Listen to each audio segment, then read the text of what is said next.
Picture this, it's 1953, and the board of directors at Rover has just voted to build a brand new car.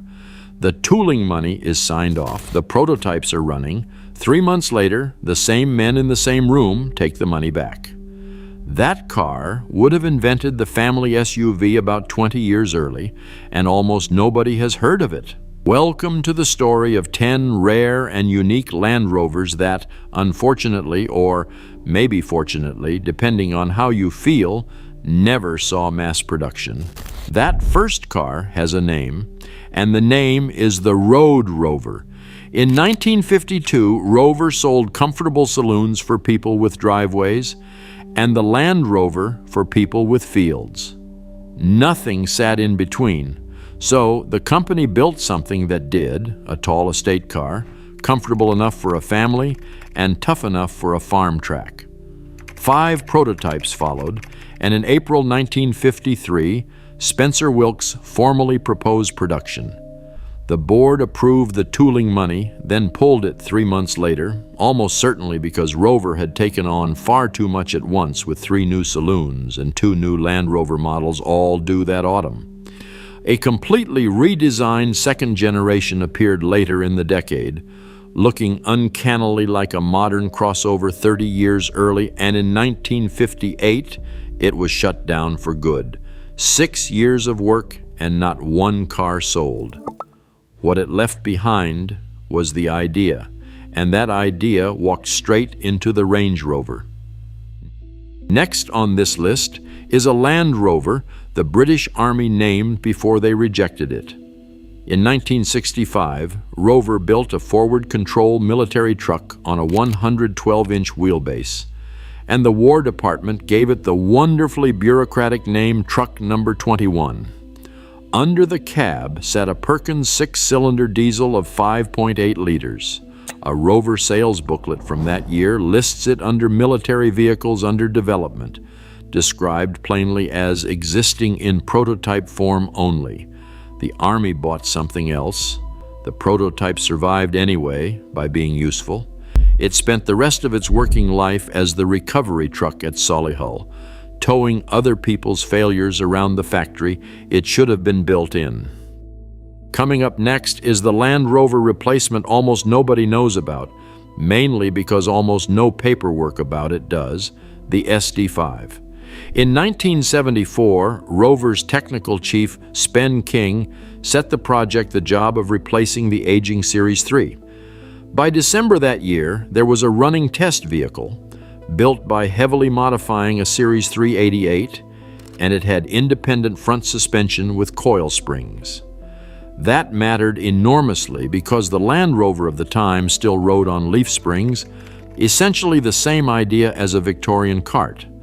Then it quietly died. A few styling sketches survive, and that's about it. The Series 3 carried on until 1983, and its eventual replacement kept a live front axle for another 37 years.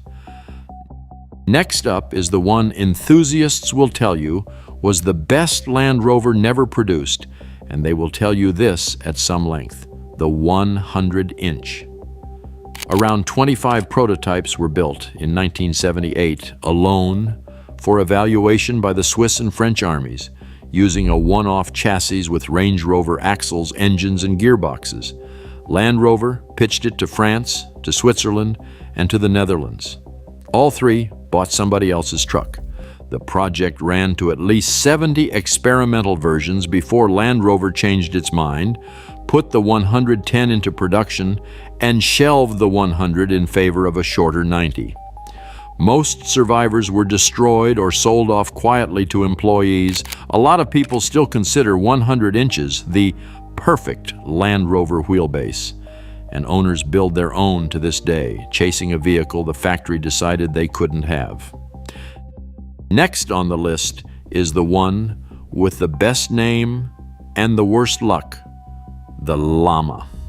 The project started in 1985, aimed at a Ministry of Defense contract to replace the fleet of Land Rover 101-gun tractors.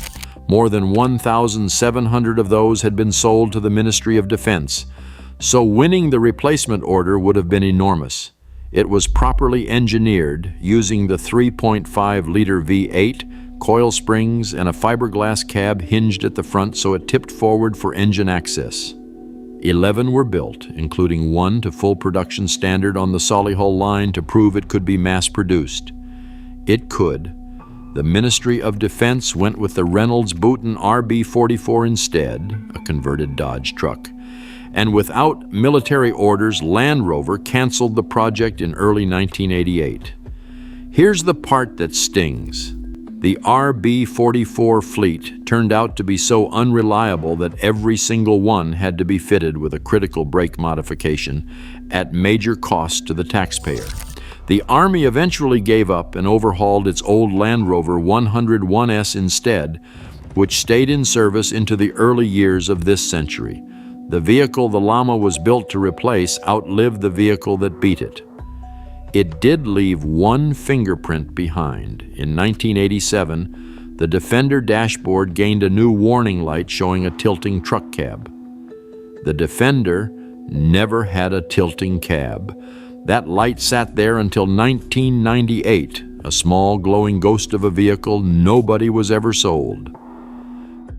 Continuing the lineup is the Defender replacement that split opinion straight down the middle.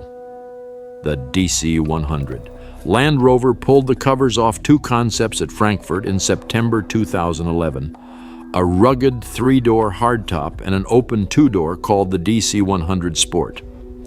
Defender traditionalists hated the convertible in particular, which was probably the point of showing two. The new Defender was promised for 2015. It arrived in 2020, looking almost nothing like either concept, and Land Rover's design boss later said plainly that the Defender is not an evolution of the DC100. Two concepts, 3 motor shows, years of anticipation, and the answer in the end was neither of them. Next up is the Land Rover that already solved a problem the company is still working on today, the electric Defender. At the Geneva Motor Show in 2013, Land Rover unveiled 7 of them, not styling models. 7 working research vehicles on the standard Defender, running purely on batteries, and sent out for real testing rather than left on a show stand. They were excellent at the thing a Land Rover spends its life doing, because an electric motor gives full pulling power from a standstill, which is exactly what you want crawling up a muddy bank.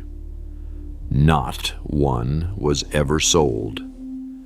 Land Rover collected its data and closed the program. More than a decade later, the Defender still runs on fuel, and the electric version is being engineered again from the beginning.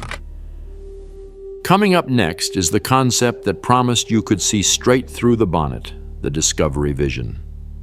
Land Rover showed it in New York in 2014 as the design language for a whole future family of discoveries. There was laser lighting that could pick out obstacles ahead. There were cameras in the grille feeding a head-up display, so the bonnet went transparent and you could see the ground beneath your own front wheels.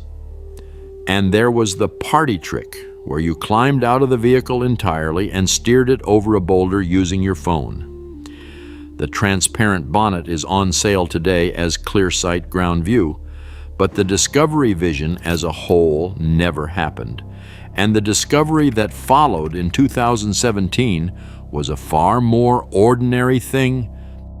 Continuing the streak is the only vehicle on this list that people had already paid for, the Range Rover SV Coupe. Land Rover revealed it in Geneva in March 2018 for the company's 70th anniversary, a 2-door Range Rover echoing the original 1970 car, hand-built by Special Vehicle Operations, limited to exactly 999 worldwide at around $295,000 each. The supercharged 5.0-liter V8 made 557 horsepower and 165 miles per hour, the fastest full-size Range Rover ever built. Orders were taken. Deliveries were expected before the end of that year. Then in January 2019, Jaguar Land Rover confirmed the SV Coupe would not proceed into production and canceled every order on the books. Not one customer car had been completed. The company insisted this had nothing to do with demand, which may well be true because that same month Jaguar Land Rover announced a plan to cut £2.5 billion and 4,500 jobs. The only SV Coupe that exists is the one that stood on the stand in Geneva. There is a twist, though. A London coach builder called Niels van Rooij Design looked at the gap Land Rover had just created and built the car anyway, named it the Adventum Coupe, and priced it from around £245,000. So you can buy a two-door Range Rover. You just can't buy it from Land Rover. Rounding out the list is the Land Rover that barely looked like one at all. Project Vector. Jaguar Land Rover revealed it in Coventry in February 2020. A 4-meter-long electric pod with a flat floor and an interior that could be rearranged into a private car, a shared shuttle, or a delivery van depending on the hour. A public trial was planned on the streets of Coventry from 2021. Then, a pandemic arrived, priorities shifted to keeping real production vehicles alive, and it faded away. A strange way to end a list that opened with an estate car from 1952, but it's the same company, 68 years apart, building something nobody was allowed to buy. As an honorable mention, there's the very first Land Rover ever built. And yes, before you rush to the comments, the Land Rover obviously reached production. But the first one didn't, and it had its steering wheel bolted into the middle of the dashboard, like a tractor. They called it the center steer, and Maurice Wilks had a sensible reason for it. One steering position means one vehicle you can sell anywhere in the world, and sitting in the middle gives you the best view of the ground on both sides while you work. It was also miserable to drive on a road, and by December 1947, the production design had moved to a normal steering wheel. Here's the strange part. It wasn't scrapped.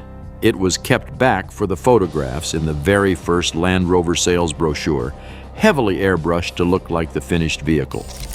Then, it disappeared. Most of the design team believed it was broken up in 1948. Others insist it was rescued and is sitting in a barn somewhere. Nobody has ever proved either version. Honestly, maybe it's just me, but a company losing the most important vehicle it ever built feels like a fitting way to end this list. So now I'm curious. What do you think of these? Is there one you'd add? And out of the ones I've covered, is there one you'd want a full video about? Let me know in the comments.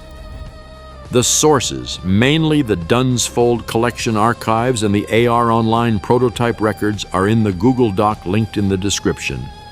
If you enjoyed this, feel free to subscribe and click the recommended video on screen. It's all about the original Land Rover and the strange story of how the most British vehicle ever built was designed by accident on a beach in Anglesey. Otherwise, I'll see you in the next one.